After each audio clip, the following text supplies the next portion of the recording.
अस्सलाम वालेकुम, welcome to my YouTube channel Inam Danish medical academy. आज का हमारा टॉपिक है इंट्रोडक्शन टू माइक्रोबायोलॉजी। आज जो मैं स्टार्ट करूँगा माइक्रोबायोलॉजी का क्लास। माइक्रोबायोलॉजी में हम और आपको स्टडी करता है माइक्रो ऑर्गेनिज़म की। माइक्रोबायोलॉजी का डिफिनीशन ये हो को microbiology is the branch of science that deal with the study of micro organism. Microbiology हमारे पास साइंस का वो ब्रांच है जो मैं और आप स्टडी करता हूँ माइक्रो ऑर्गेनिज़म की। माइक्रोबायोलॉजी में हम और आपको माइक्रो ऑर्गेनिज़म की स्टडी करता है। माइक्रो ऑर्गेनिज़म हमारे पास वो ऑर्गेनिज़म है जो आम आंखों पे नज़र नहीं आती और माइक्रोस्कोप के थ्रू नज़र आती है, उसको कहते हैं microorganism. Microorganism are the living thing which can not be seen with naked eye but can be seen with the help of microscope.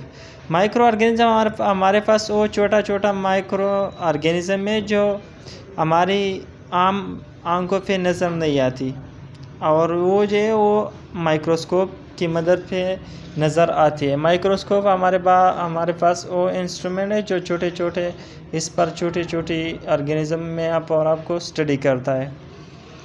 उसके बाद हमारे पास जो है वो branches of microbiology. Branches of microbiology में पास जो है वो bacteriology, the study of bacteria. जब हम बैक्टीरिया की स्टडी करता है तो उसको कहते हैं बैक्टीरियोलॉजी। उसके बाद जो है वो वायरोलॉजी द स्टडी ऑफ प्यूरोसिस। जब हम वायरस की स्टडी करता है तो उसको कहते हैं वायरोलॉजी। इसके बाद जो है वो protozoology the study of protozoa. जब हम प्रोटोजो की स्टडी करता है तो उसको कहते हैं प्रोटोजोलॉजी। प्रोटोजोलॉजी के बाद हमारे पास जो है immunology, the study of immunity. जब हम इम्यूनिटी की स्टडी करता है तो उसको कहते हैं इम्यूनोलॉजी। इम्यूनिटी हमारे बॉडी में वो प्रोसेस है जो इम्यूनिटी हमारे पास वो प्रोसेस है जो माइक्रो ऑर्गेनिज़म के ख़िलाफ़ कार्य करते हैं, उसको कहते हैं इम्यूनिटी। इसके बाद जो है mycology, the study of fungi. हमारे बॉडी जब हम फंजाई की स्टडी करता है तो उसको कहते हैं माइकोलॉजी। पाइकोलॉजी the study of अलजी। जब हम अलजी की स्टडी करता है तो उसको कहते हैं पाइकोलॉजी। उसके बाद हमारे पास टर्मिनोलॉजी है। टर्मिनोलॉजी फर्स्ट में जो है वो पैथोजन है। Pathogen an organism which cause disease is called pathogen. Pathogen हमारे पास वो ऑर्गेनिज्म है जो हमारी बॉडी में अंदर हो जाए और बीमारी काज करता है तो उसको कहते हैं पैथोजन। उसके बाद हमारे पास जो है वो पैरासाइट है। पैरासाइट कोई भी ऑर्गेनिज़म अगर हमारी बॉडी में एंटर होकर शेल्टर में भी वो यूज़ करता है और हमारी बॉडी से फूड भी लेकर उसको पैरासाइट कहते हैं। और पैरासाइट आपको कभी भी फ़ायदा नहीं देगा, आपको हार्म कर सकता है, आपको नुकसान पहुंचा सकते हैं। उसके बाद उसकी एग्ज़ाम्पल हमारे पास है वो फंजाई है, लिचेस है, लाइस है, विरोसिस है, प्रोटोजो, टेपवर्म एट्सेट्रा। ये हमारे पास पैरासाइट की एग्ज़ाम्पल है। उसके बाद हमारे पास जो है वो नॉर्मल फ्लोरा है। Normal flora the microbe that live in or another creature in benefiting each other in normal condition. Normal flora हमारे पास वो माइक्रो ऑर्गेनिज़म जो कि हमारे पास गट में होते हैं, जीआई ट्रैक्ट में अक्सर जगह पर होते हैं। तो ये अगर आपके नॉर्मल कंडीशन में आपको कोई प्रॉब्लम नहीं है तो उस केस में आपके बॉडी को फ़ायदा देंगे, लेकिन नॉर्मल कंडीशन होनी चाहिए। लेकिन आपको कभी कभार आपका इम्यूनिटी कमज़ोर होगी या आपको कोई प्रॉब्लम होती है तो उस केस में आपका नॉर्मल फ्लोरा जो है एज अ पैथोजन काम करते हैं, आपको डिजीज़ कर सकते हैं। इसके बाद जो है वो सेप्रोफाइट है। Saprophyte plants that obtain the food from dead and decaying body of other organism are called saprophytic plant। Example हमारे पास है ईस्ट एंड मशरूम।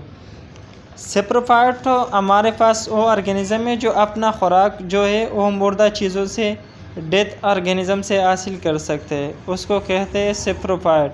उसका एग्जाम्पल हमारे पास है वो ईस्ट है, मशरूम है, उसको कहते हैं सेप्रोफाइट। इसके बाद हमारे पास जो है वेक्टर है। A vector is a living organism that transmit an infectious agent from an infected animal to a human or another animal। Vector हमारे पास कोई भी एनिमल या आर्थ्रोपोड या कोई भी उस चीज़ जिसके ज़रिए एक जगह से माइक्रो ऑर्गेनिज्म इंसेक्ट या पैथोजन एक जगह से दूसरी जगह तक जा सकती है, उसको कहते हैं वेक्टर। इसमें हमारे पास दो वेक्टर है, एक होता है मैकेनिकल वेक्टर और दूसरा है बायोलॉजिकल वेक्टर, उसको कहते हैं वेक्टर। इसके बाद हमारे पास जो है वो कैरियर है।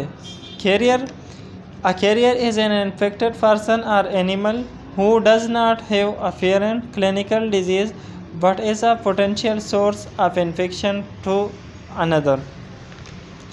कैरियर हमारे पास वो ऑर्गेनिज्म होते हैं या वो इन्फेक्टेड पर्सन होते हैं जो उसके अंदर हमारे पास पैथोजन हो जाते हैं और वो पैथोजन इसके लिए वो ख़तरनाक नहीं होते, या इन सिंपल कैरियर हमारे पास वो इन्फेक्टेड पर्सन या एनिमल होता है जिसमें ख़ुद clinical disease sign symptom appear नहीं होते, लेकिन इसमें ये पोटेंशियल होते हैं कि वो इन्फेक्शन की जो किसी में और में ट्रांसफ़र कर सकता है। इसके बाद हमारे पास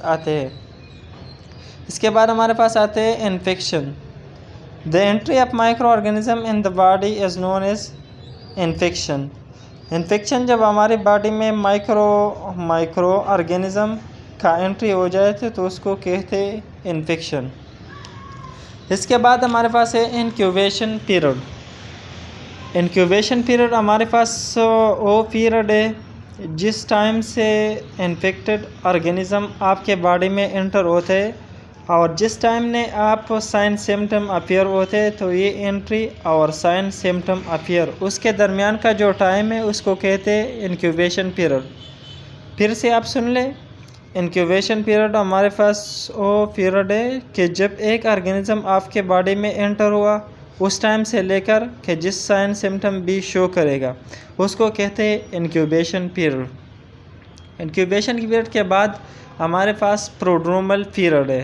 prodromal period, it is the interval between